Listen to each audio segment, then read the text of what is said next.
आइए जानते हैं आज की कुछ प्रमुख अंतर्राष्ट्रीय खबरों को। पहले एक नजर आज की हेडलाइंस पर। श्रद्धा हत्याकांड की जांच करने महाराष्ट्र पहुंची दिल्ली पुलिस, मांगा स्थानीय सहयोग। सावरकर पर हुए विवाद को लेकर कांग्रेस से गठबंधन तोड़ सकते हैं ठाकरे। अमित शाह बोले आतंकवाद को किसी भी धर्म से नहीं जोड़ा जाना चाहिए। 17 साल की निधि को चौथी मंजिल से फेंकने वाले सुफियान का एनकाउंटर। सैंडल के सोल में छुपाकर ले गया 2400 नशे की गोलियां, जेल में बंदी से मिलने पहुंचा वकील अरेस्ट। लोगों की निजी डेटा के इस्तेमाल पर कंपनियों पर लगेगा 250 करोड़ तक का जुर्माना। जिंदगी में पहली बार खरीदा था लॉटरी का पावर बॉल टिकट, इनाम में जीते 8 करोड़ रुपए। हमले का डर, सुरक्षा घेरे में कतर पहुंची पोलैंड टीम, F1 लड़ाकू विमानों ने किया स्क्वाड। मन्नत में गर्लफ्रेंड सबा आजाद के साथ रहने जा रहे ऋतिक रोशन 100 करोड़ रुपए किए हैं खर्च। और शाहीन को इंजेक्शन लगाकर बॉलिंग करनी चाहिए थी, शोएब अख्तर के बयान पर शाहिद अफरीदी ने किया पलटवार। श्रद्धा के सिर को तलाश करने के लिए दिल्ली पुलिस जोर शोर से जुट गई है। दिल्ली पुलिस आयुक्त संजय अरोरा ने पूरी दिल्ली पुलिस को आदेश दिए हैं कि जहां भी शव मिले हैं उनके बारे में उन्हें बताया जाए। सूत्रों के मुताबिक आफ्ताब न सिर्फ ड्रग्स लेता था बल्कि ड्रग्स डीलिंग में भी लिप्त था। दिल्ली पुलिस अब नाला सोपारा पुलिस स्टेशन जाकर छानबीन करेगी। श्रद्धा की व्हाट्सएप चैट से सनसनीखेज खुलासा हुआ है। आरोपी आफ्ताब श्रद्धा से रोजाना मारपीट करता था। वही छानबीन के दौरान गुरुग्राम के जंगलों से पुलिस को अहम सबूत मिले हैं। श्रद्धा हत्याकांड की जांच कर रही दिल्ली पुलिस की एक टीम महाराष्ट्र के पालघर पहुंच गई है। दिल्ली पुलिस की टीम ने पालघर के वसई में मानिकपुर पुलिस से संपर्क किया है। पुलिस ने इस संबंध में स्थानीय पुलिस से सहयोग मांगा है। कांग्रेस नेता राहुल गांधी के वीर सावरकर को लेकर दिए बयान पर महाराष्ट्र में राजनीति चरम पर है। नए घटनाक्रम के तहत टीम ठाकरे इस बयान के बाद अब कांग्रेस से अपना गठबंधन तोड़ने पर विचार कर सकती है। एक न्यूज चैनल से बातचीत के दौरान टीम उद्धव के नेता अरविंद सावंत ने इस ओर इशारा किया है। उन्होंने कहा है कि वीर सावरकर को लेकर जो कुछ भी राहुल गांधी ने कहा हम उससे सहमत नहीं है। हम वीर सावरकर की बहुत इज्जत करते हैं, ऐसे में उनके खिलाफ कुछ भी ऐसा सुनना हमें पसंद नहीं है। क्या राहुल गांधी के इस बयान का असर अब महाराष्ट्र में उनके गठबंधन पर पड़ेगा? सवाल पर सावंत ने कहा ये मुझे नहीं पता, हालांकि ये तय पार्टी के शीर्ष नेताओं को करना है।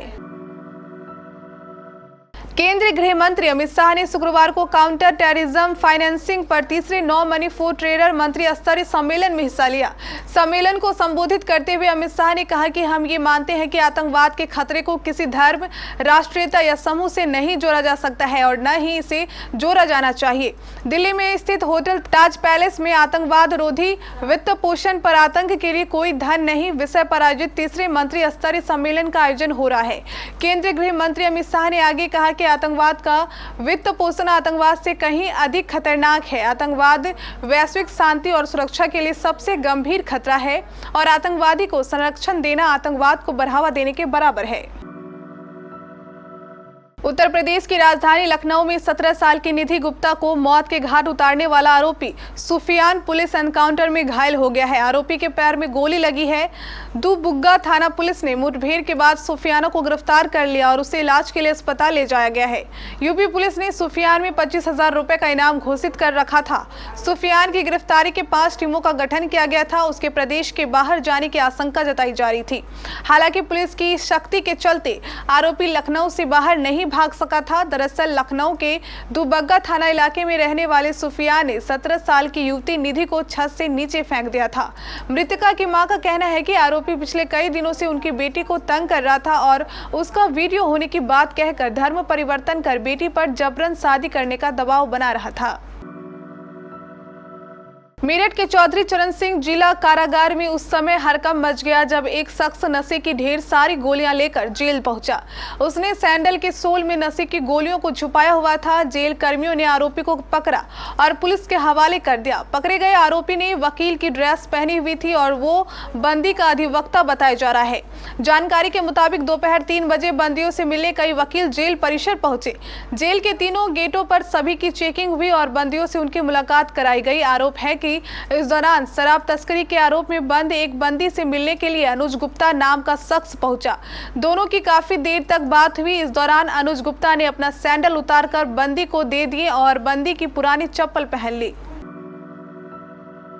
केंद्र सरकार ने शुक्रवार को digital personal data protection bill का ड्राफ्ट जारी कर दिया है। इसके तहत सरकार ने लोगों के निजी डेटा का इस्तेमाल करने पर कंपनियों पर पेनल्टी की राशि बढ़ाकर 250 करोड़ रुपए तक कर दी है। लोगों के सभी तरह के डेटा को सुरक्षित रखने के लिए सरकार ये बिल लेकर आई है। बिना कंज्यूमर की मर्जी के डेटा का इस्तेमाल नहीं किया जा सकता है। कंपनियों को हर डिजिटल नागरिक को साफ और आसान भाषा में सभी जानकारी देगी। ग्राहक कभी भी अपनी सहमति को वापस ले सकता है। इसके साथ ही डेटा के गलत इस्तेमाल पर 250 करोड़ रुपए तक की पेनल्टी का प्रावधान किया गया है। अमेरिका के मिशिगन में रहने वाली एक महिला ने लॉटरी के अपने पहले पावरबॉल टिकट से 8 करोड़ रुपए का इनाम जीता है।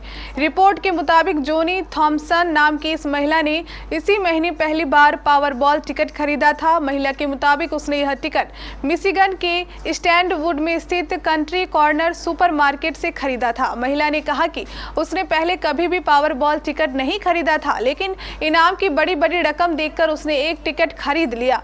थॉमसन ने कहा, मैंने पहले कभी भी पावरबॉल नहीं खेला था, लेकिन $1 अरब से ज्यादा का जैकपॉट देखकर मैंने भी एक टिकट खरीदने का फैसला किया। जब इनाम का ऐलान हुआ तो मैंने एक सोशल मीडिया पोस्ट पर देखा कि मेकोस्टा काउंटी में किसी को $1 मिलियन का इनाम निकला है। इसके बाद मैंने लॉटरी की साइट पर जाकर अपना नंबर चेक किया और यह जानकर मेरी खुशी का ठिकाना ही नहीं रहा कि मुझे $10 लाख का इनाम मिला है।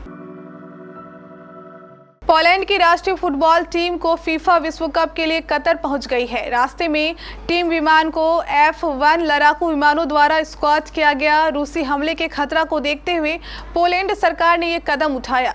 कुछ दिन पहले ही पोलैंड पर एक मिसाइल हमला, जिसमें यूक्रेनी सीमा के पास एक पॉलिश गांव में 2 लोगों की मौत हो गई थी। पॉलिश टीम के साथ सेना के 2 विमान थे। ये लड़ाकू विमान फुटबॉल टीम को सुरक्षा दे रहे थे। बता दें कि 1986 के बाद पहली बार पोलैंड को नॉकआउट चरणों में ले जाने की कोशिश कर रहे हैं।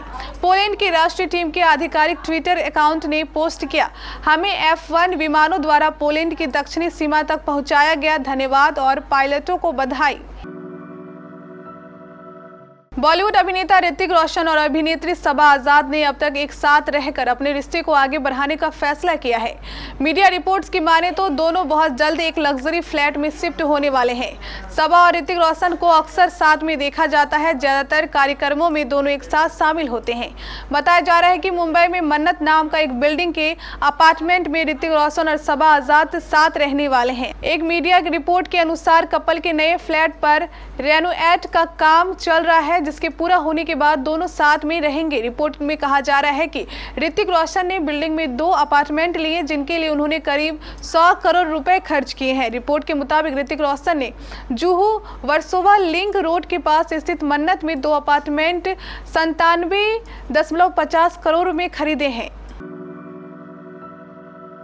ऑस्ट्रेलिया में खेले गए T20 वर्ल्ड कप 2022 के फाइनल में इंग्लैंड ने पाकिस्तान को रोमांचक मैच में 5 विकेट से मात दी। इस मैच में पाकिस्तान के स्टार गेंदबाज शाहीन अफरीदी की चोट एक टर्निंग पॉइंट साबित हुई थी। दरअसल हैरी ब्रूक का कैच पकड़ने के दौरान शाहीन को घुटने में चोट लग गई थी, जिसकी वजह से वे अपने ओवर पूरे नहीं कर पाए थे।